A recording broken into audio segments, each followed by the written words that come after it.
বিয়ের মণ্ডপ থেকে আহিরিকে গ্রেপ্তার করে নিয়ে গেল পুলিশ। সম্পূর্ণ জানতে দেখতে থাকো।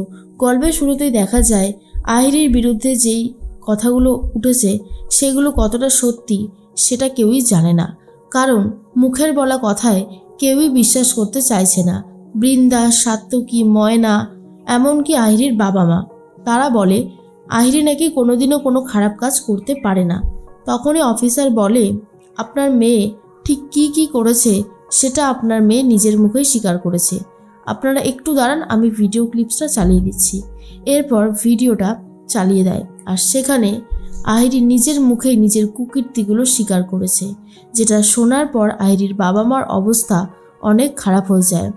বাবা মা ভাবতেই পারে না আহিরি এরকমভাবে হিরে পাচার করেছে, রাঙাকে মারতে চেয়েছে, একের পর এক কুকীর্তি করে গেছে। তখনই একলব্য মন দিয়ে ভিডিওটা দেখতে থাকে। রাঙা তখন বলে, কী রে আহিরি দিদি, কি ভেবেছিলি একটার পর একটা অন্যায় করে যাবি, কেউ তোকে ধরতেই পারবে না?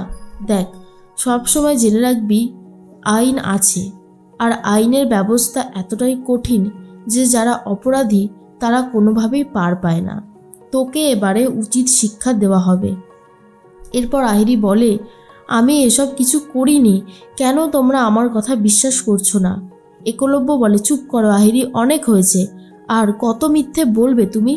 তুমি কি ভেবেছ তোমার দামি দামি এই ফ্ল্যাট কেনা দেখে, এত দামি দামি উপহার কেনা দেখে আমার কোনোদিনও সন্দেহ হয়নি? আমি প্রতিটা সময় তোমাকে সন্দেহ করেছি, শুধু আমি জানতে চেয়েছিলাম তুমি এগুলো কি করে করছো, কারণ আমি তোমার স্যালারি খুব ভালো মতন জানি। স্যালারি পেয়ে এত কিছু করা যায় না। প্রথম থেকেই সন্দেহ হয়েছিল।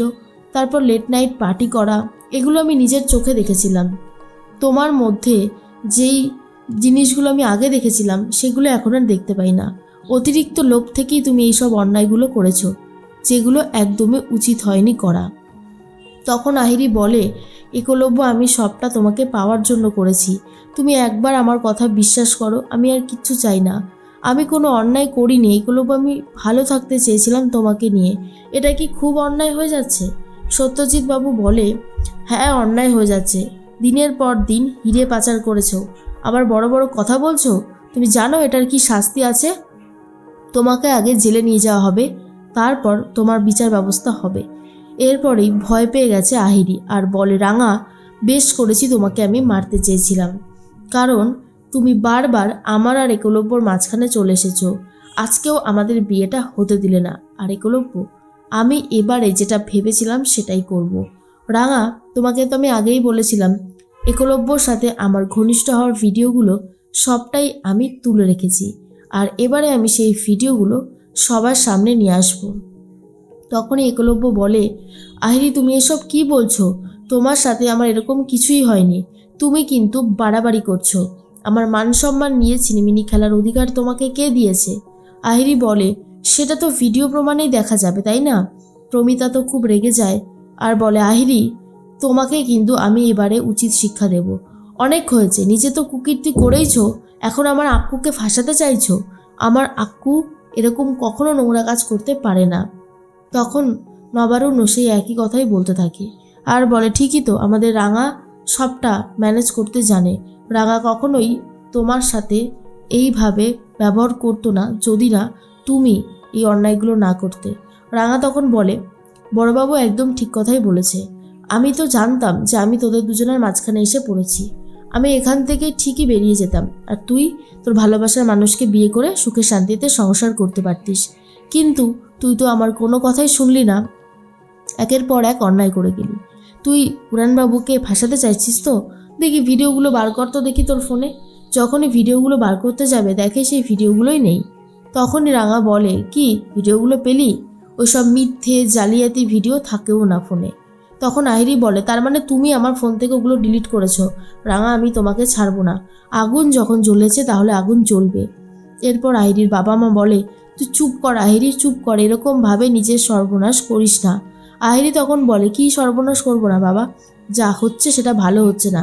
এই গ্রামের একটা অশিক্ষিত মেয়ের কাছে আমি হেরে যাব, এটা কখনোই হতে পারে না। প্রমিতা বলে, গ্রামের এই অশিক্ষিত মেয়েটাকেই তো বারবার মারতে চেয়েছো, কম্পিটিশানে বারবার রাঙা জিতে গেছে আর সেটা তুমি সহ্য করতে পারোনি। আবার বড় বড় কথা বলছো? অফিসার, ওকে নিয়ে যান। এরপরেই রাঙার কাছে হাত জোর করে ক্ষমা চায় আহিরির বাবা মা। কিন্তু রাঙা বলে দেয়, আপনারা তো কোনো অন্যায় করেননি, তাহলে আপনারা কেন ক্ষমা চাইবেন? অন্যায় যদি কেউ করে থাকে সেটা আহিরি দিদি, তাই আহিরি দিদি উচিত শিক্ষা পাবেই। সত্যজিৎবাবু বলে, যেহেতু এখন রাত, তাই এখন আহিরিকে কোনোভাবেই জেলে নিয়ে যাওয়া যাবে না। আহিরি, আমি খুব ভালো মতন জানি যে তুমি পালানোর চেষ্টা করবে, সেই জন্য সত্যজিৎবাবু একজন বেশ রেপুটেড অফিসার, লেডি অফিসারকে পাহারা দেওয়ার জন্য রেখে যায়। আর সে অফিসার টানতে টানতে আহিরিকে নিয়ে যায় বিয়ের মণ্ডপ থেকে। অন্যদিকে একলব্য ভাবে কি হয়ে গেল। একলব্য নিজের ঘরে চলে যায় আর গিয়ে সমস্ত জিনিসপত্রগুলো ভাঙচুর করতে থাকে। প্রমিতা তখন বলে, আক্কু তুই একটু শান্ত হ, এরকম বাড়াবাড়ি করলে কি করে হবে? তখন আক্কু বলে, পারছি না মা, জীবনটা যে এতটা খারাপ একটা দিকে চলে যাবে এটা আমি ভাবতেও পর্যন্ত পারছি না। তখনই প্রমিতা বলে, আমি ভুল কাজ করিনি রে আক্কু, রাঙার মতন একটা মেয়েকে তোর সাথে জুড়ে দিয়ে আমি কোনো ভুল কাজ করিনি।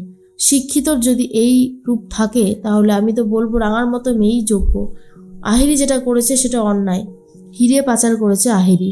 এরপর রাঙাও ছিল সামনে। তখনই আহিরির বাবা মা খুব কান্নাকাটি করতে থাকে। আহিরির মা এসে একলব্যকে বলে, একলব্য, আমরা একটা ভালো উকিলের ব্যবস্থা করছি যাতে আমরা আহিরিকে খুব তাড়াতাড়ি ছাড়াতে পারি, কিন্তু তুমি ওকে ভুল বোঝো না প্লিজ। একলব্য বলে, আন্টি, আমি আপনার সাথে এ বিষয়ে কোনো কথা বলতে চাই না। আপনি তো নিজেই শুনেছেন আপনার মেয়ে রাঙামতিকে মারতে চেয়েছিল, আমাকে ফাঁসাতে চেয়েছে। ওর মতন অপরাধী যদি বাইরের দুনিয়ায় ঘুরে বেড়ায় খোলা, তাহলে আমাদের মতন সাধারণ মানুষের বিপদ। এরপর আহিরির মা বলে, তুমি আমার মেয়েকে এইভাবে অপমান করতে পারো না একলব্য, ও তোমাকে ভালোবাসে। তোমাকে না পেয়ে যদি কোনো ভুল কাজ করে না, আর যদি আমার কোল খালি হয়, তাহলে তার সম্পূর্ণ দায় থাকবে তোমার। তোমাকে আগে থেকেই আমি ওয়ার্নিং দিয়ে গেলাম, এরপরে ব্যাপারটা তুমি দেখে নিও।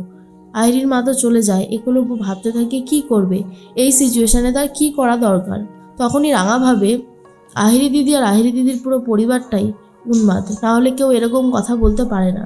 আহিরি দিদিকে কোথায় উচিত শিক্ষা দেবে, বোঝাবে ঠিক আর ভুলটা, তা না করে উস্কে দিচ্ছে। এরকম পরিবার থাকলে আহিরি দিদি তো বিগড়ে যাবে, তাই না?